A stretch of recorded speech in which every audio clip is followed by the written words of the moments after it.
In today's lecture, we will discuss about various edaphic factors. Edaphic factors are basically the factors which are associated with the soil. Soil is the uppermost part of the earth crust, which is used as a natural medium for the growth of land plants. There are various aspects on which soil could be classified. Agriculturists define soil as a medium for the cultivation of plants, while engineers define it as a foundation for the construction of buildings and roads, etc. So, soil could be classified on the prospects in which it is used. Soil have different types, and these types are based on the presence of organic matter and also on the mode of origin of the soil, on the basis of soil depth, and on the basis of profile development and characteristic of the soil. So these are 5 different bases on which we can classify the soil. First of all, in today's lecture, we will discuss about the basis types of soil on the basis of organic matter. First type is the mineral soil.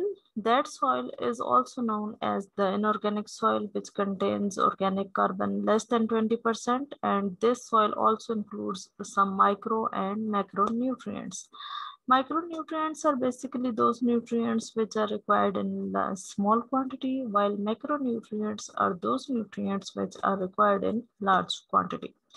Second type of the soil on the basis of organic matter is the organic soil that contains more than 20% of the organic matter, and peat and muck are its example. Peat is basically the partially decomposed organic matter, and muck is completely decomposed organic matter. If we talk about our country, Pakistan, and Pakistan basically lack organic matter. Why organic matter is absent in Pakistan? There are 3 different reasons. First reason is the parent rock material, which is calcareous in nature. Second reason is the climatic conditions of the Pakistan, which are arid and semi-arid in nature.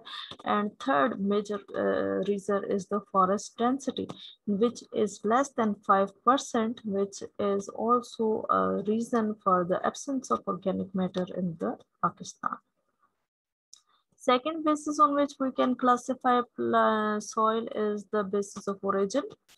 Parent rock material is basically the unconsolidated mass from the soil that constitute the basic mineral framework of the most of the soil, and that has small amount of organic material and large amount of inorganic material. So parent materials could be classified as residual parent material and transported parent material.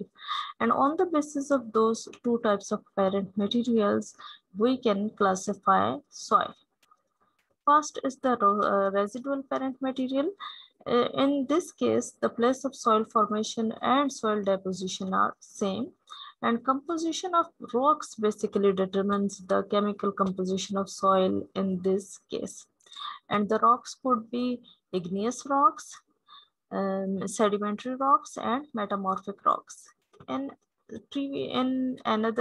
separate lecture, I will discuss about these rocks in detail. Second type of the soil is the transported parent material, that in this case, as the name indicated, the place of soil deposition is different from the place of soil formation. There are various agents which are involved in the transport of soil, such as wind, air, and water, etc. So on the basis of transporting agencies, transported material could be divided into alluvial soil, alluvial soil, aeolian soil, and glacial soils. And about these transporting agencies, I will also discuss in detail in a separate video. Third basis on which we can classify the soil is on the basis of depth. That in this case, there are 2 types, topsoil and subsoil. Topsoil is upper 6 to 9 inches layer of the soil, and major zone of root development is present in this topsoil, and nutrients and water is also available to the plants in this soil also.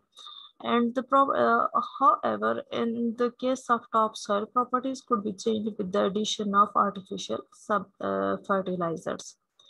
In case of subsoil, that is below the topsoil or 9 inches layer of the soil, and in this case, properties could not be changed, and the properties also remain same constant in the subsoil. So other classes on the basis of types of soil, on the basis of profile development, and on the basis of characteristic we will discuss in next lecture. Thank you.